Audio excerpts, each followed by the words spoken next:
Droit de réponse des kimbongistes après l'intervention polémique d'Amanara, guide de la communauté Vaibur. Le véritologue et chercheur kimbongiste Simon Soukami dira des contre-vérités dans un instant. Autre invité, Auguste Balandamio, il sera question avec lui d'asthénie ou de fatigue sexuelle chez les hommes. Tout de suite, le journal des religions.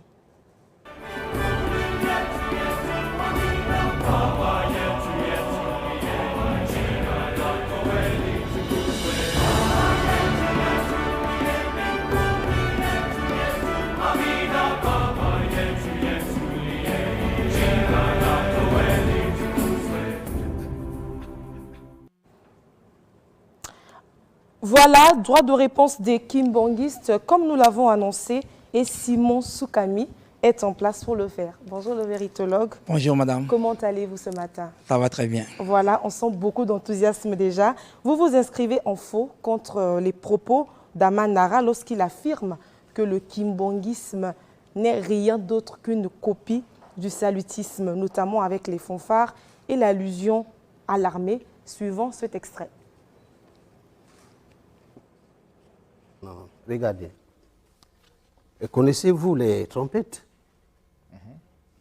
Les tambourins? Oui. Vous les connaissez? Oui. Mais ça émane de qui? Ça Chez les kimbangistes. Ça émane de qui? Mais c'est l'armée du salut qui est arrivée en 1930. Et quand il y a eu... Vous voulez dire qu'ils se sont inspirés de l'armée du salut? Je vous explique. Quand il y a eu la grande transhumance de 1921, les gens étaient recherchés et allaient dans les forêts. L'armée du salut est arrivée, mais avec l'attirail militaire. Et les Noirs n'ont pas attendu que d'aller dans l'armée du salut.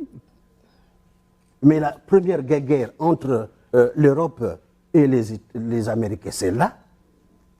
C'est là, c'est-à-dire? Oui, mais parce que tous les Noirs qui allaient à l'armée du salut se sentaient protégés parce qu'ils portaient eux aussi des tenues.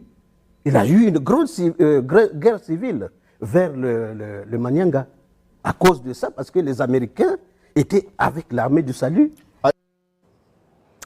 Voilà, monsieur le chercheur. Alors, nos amis Vaibur n'ont-ils pas raison quand on sait que le kimbongisme comme religion est officiellement né le 6 avril 1921 et que l'église salutiste existe depuis le XVIIIe siècle?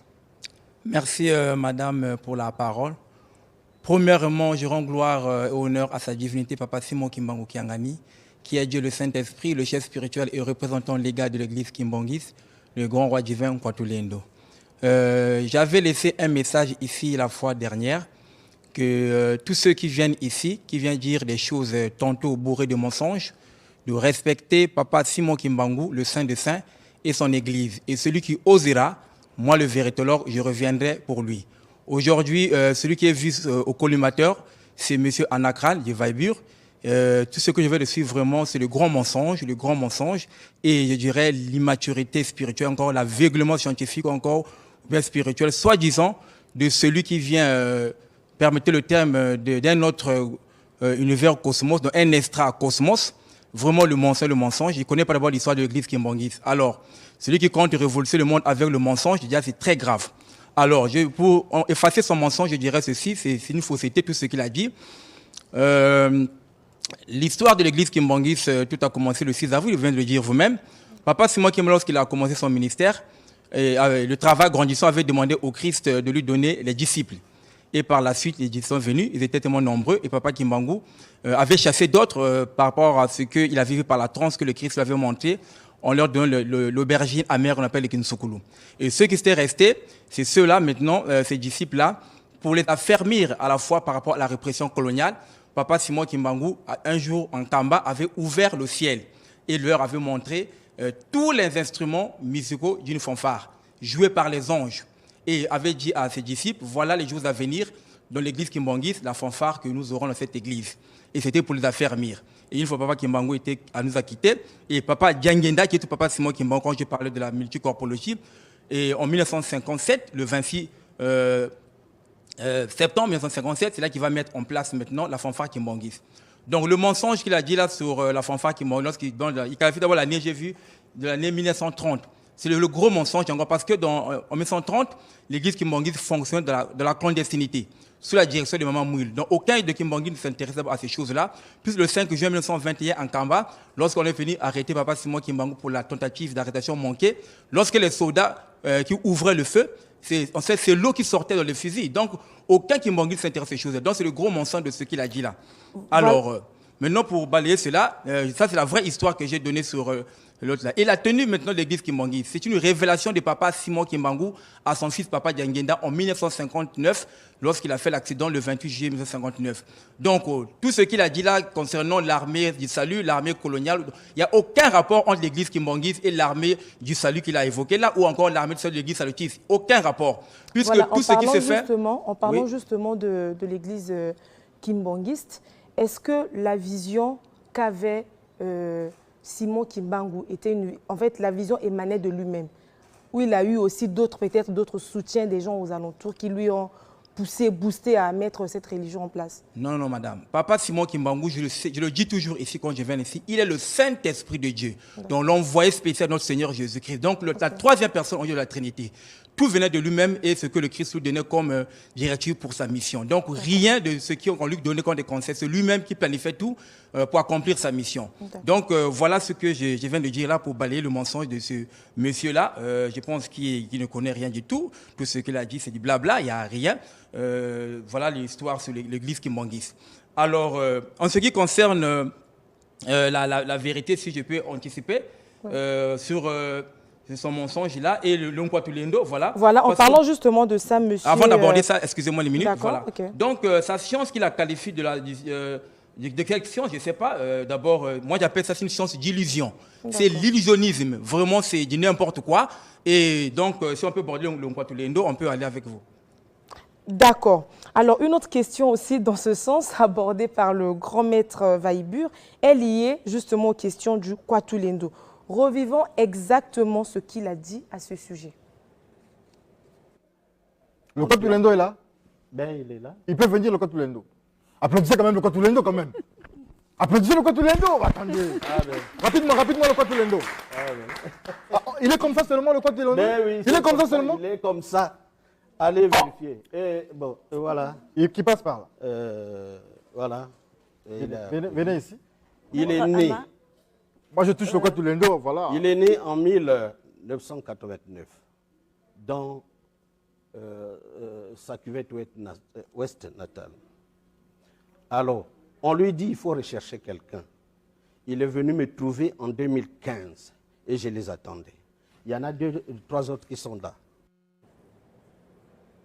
D'accord. Alors, Simon Soukami, quelle est votre réaction? Sinon, que nous dit Simon Kimbangu au sujet du Kwatulendo? Bon, vraiment, c'est de la comédie, ce petit semblant de Nkwatulendo que je viens de voir là. Ces gens-là, vraiment, n'ont pas de respect pour la prophétie de Papa Simon Kimbangu. C'est une profanation, je dirais bien encore de l'abomination, présenter les choses telles comme ça là. Et que ce soit chez les Ngunza, Malong Mambala, et lui, tout ce monde-là, ne respecte même pas la peau de Papa Simon Kimbangu. Ce monsieur n'est pas le Nkwatulendo. Le Nkwatulendo, c'est Papa Simon Kimbangu Kiangani, lui-même l'actuel chef spirituel de l'église Kimbangui. Et maintenant, je ajouterais, peut-être je reviendrai faire des démonstrations pour leur prouver le contraire par les autoproclamations qu'ils ont fait sur le Nkwatulendo. La Bible parle du Nkwatulendo dans Apocalypse chapitre 4, verset 2. Je peux lire un extrait seulement, puisqu'on n'a pas assez de temps. Il dit, aussitôt je fus ravi en esprit, et voici, il y avait un trône dans le ciel, et sur ce trône, quelqu'un était assis. Et quelqu'un était assis. Celui qui était assis avait l'aspect d'une pierre de jaspe et de sardoine, et le trône était environné du ciel et de l'émeraude. Voilà. Donc, si vous lisez jusqu'au verset, au chapitre 5, 4 de l'Apocalypse et 6, vous trouverez tout ce qu'on parle sur le Nkwatulendo. Donc, la Bible parle de ça. Je reviendrai faire les démonstrations pour leur prouver son petit Nkwatulendo là, il n'est pas le Nkwatulendo. Et papa, l'autre là, chez le Ngunza, il n'est pas le Nkwatulendo. Le Nkwatulendo, c'est pas Simon Kimbangu Kiangani. Papa Kimbangu a parlé, selon la prophétie, il a dit, un Longi viendra avant son retour. Il précise bien, lui Kimbangu va revenir avant mon retour.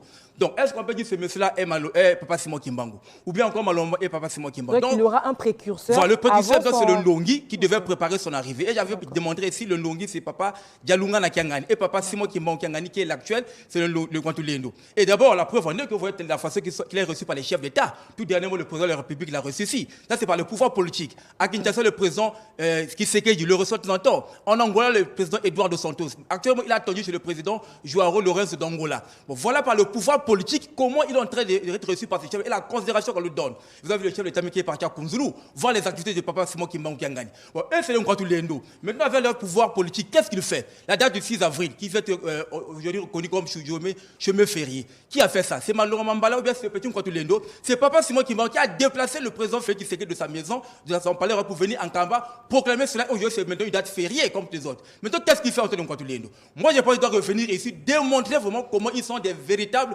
fonds Kwantulendo par des méthodes. J'ai démontré de la Bible ici, j'ai démontré par rapport à la Bible. Donc, Mangou l'avait dit, c'est Papa Simon Kimbangu qui Kwantulendo. Merci beaucoup. On sent déjà cet acharnement-là de M. Soukami. Est-ce que vous pouvez passer votre contact parce que nous sommes presque à la fin? Merci beaucoup. Voilà, donc, excusez-moi. Voilà ce que j'avais préparé ici. Voilà, donc ça c'est monsieur Nara. Voilà, donc la fiche est là. Donc c'était, voilà, la marque de la bête. Donc ce sont des gens qui viennent se cachent sous le nom des scientifiques, mais ce sont les adeptes du diable. Je reviendrai démontrer ça. Mais par là, si vous tirez son nom, vous trouverez même le nom de le chiffre de Satan. Alors, permettez-moi, avec un peu de temps, ici voilà le nom scientifique de Satan. Voilà, 555. Et vous trouverez ça même sur le monde de Nara. On n'a pas de temps pour démontrer ces choses-là. Donc, j'ai terminé par là. Donc, s'il est sûr de lui, moi, je l'invite même pour le face-à-face. Qu'il vienne et moi, je vais le démontrer qu'il va bien nettoyer son mensonge-là. Maintenant, je donne mon numéro. Le message. Voilà, okay, voilà, dans mon numéro que je donne, donc, je réponds au 06 652 27 68. Et mon numéro WhatsApp, c'est le 06 825 46 10. Merci beaucoup pour toutes ces informations, sinon des éclaircissements.